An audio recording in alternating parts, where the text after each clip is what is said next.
Hello. Yeah. It's poppin'. Okay. Yeah. Poppin'. I gotta ask him. Cause if I don't, it's poppin'. Let's give it up for Lil Mama!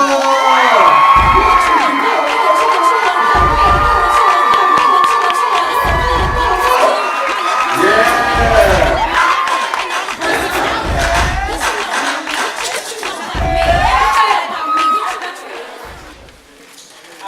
Good afternoon, guests. My name is Nasia Kirkland, better known as Lil Mama, the voice of the young people. And today I stand before you with the youth. Not just the youth, but young people who are taking action.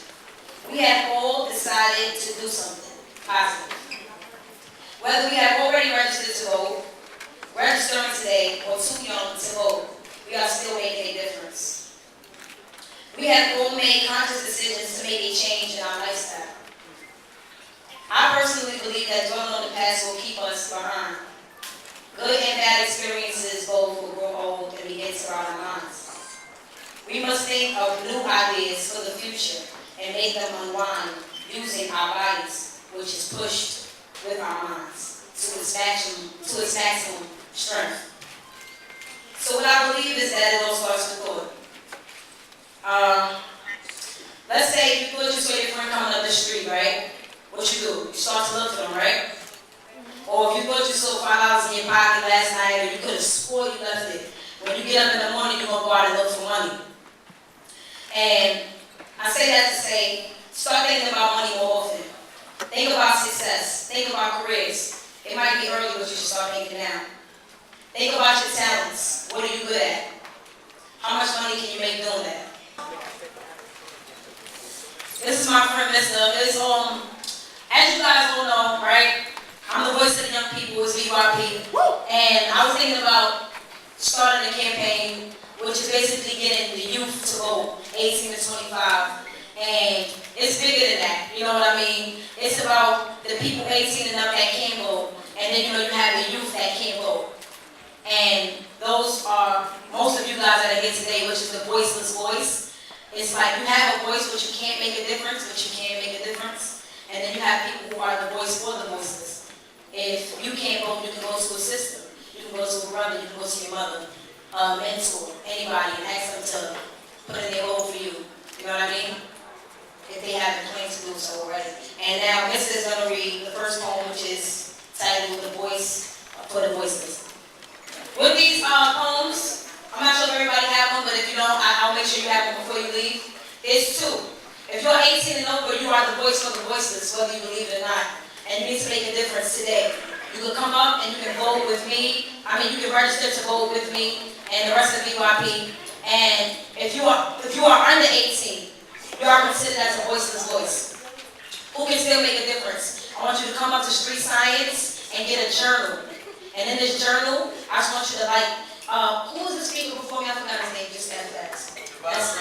Say it again? Can you come up here with us, please? Divine Bradley.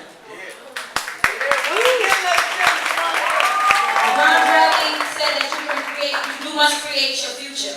And I also agree with that. And the way that you can create is by thinking of new ideas. And when you think of a new idea, you might know it today, and then the next day something else might happen and you'll forget about it. But if you write it down, you'll never forget. And once you write something down, you'll read it, and you'll look at it again and be like, wow, I still want to do that, and you can execute it. Even if it's 10 days later or 10 years later, you can still come back to that one thought and make it like something big, a $10 billion idea.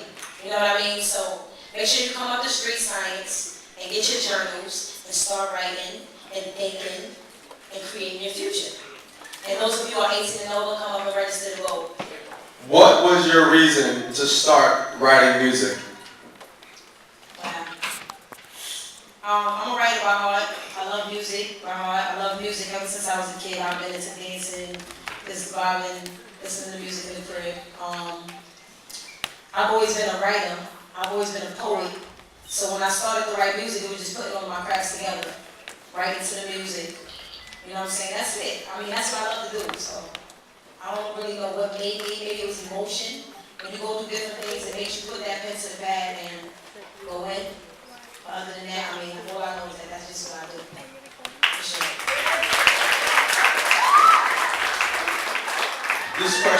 Cheyenne, did you volunteer a lot before you got famous? Do you still volunteer now? I'm volunteering right now. But yeah, you can say that. I definitely volunteered a lot when I was younger. I was part of A Plus E. There was this program in my neighborhood called A Plus, and I'm not talking about the one when you get left back in 8th grade. I'm not talking about that. It was A Plus. We used to go on trips, like to everywhere, like Westchester County Fair, Broad Playland, just different trips. But some days they would need help to run the programs, and I was definitely one of the people that helped them run the program. I volunteer a lot. I volunteer around the house. I mean, volunteer work can mean anything. You can volunteer to clean your house. You can volunteer to go out and do something with a group of people. You're not getting paid to do it, but you're making a difference, so you're volunteering. And I guess when it comes to that, I volunteer more than enough.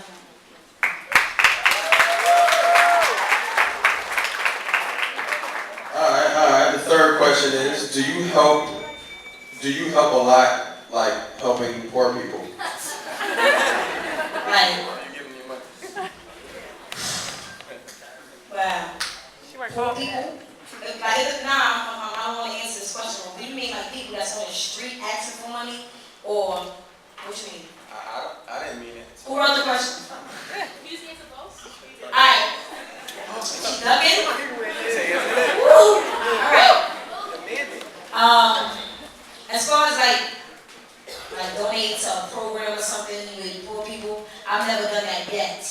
But it's still early. I'm still young. You know what I'm saying? Don't hit me with nothing. Like if I see a bum on the street, somebody that's asking for change, I mean, my personal opinion is that person, everything is working. Like they don't have any weak limbs, which is how they are able to walk and hold that cup and ask you for money. It's people out here that's hungry, that's not putting themselves in that position. That's not making it look like they're a bum, but like, you know what I mean? Not doing. It's like they're doing as poorly as that person at the time, but they're still trying to push forward and come out of that experience. And I respect a person that would try to push out of that experience before I respect the person that would come in and just be like, oh, could you spare some change? So no to that. Sorry. What kind of lip gloss do you wear?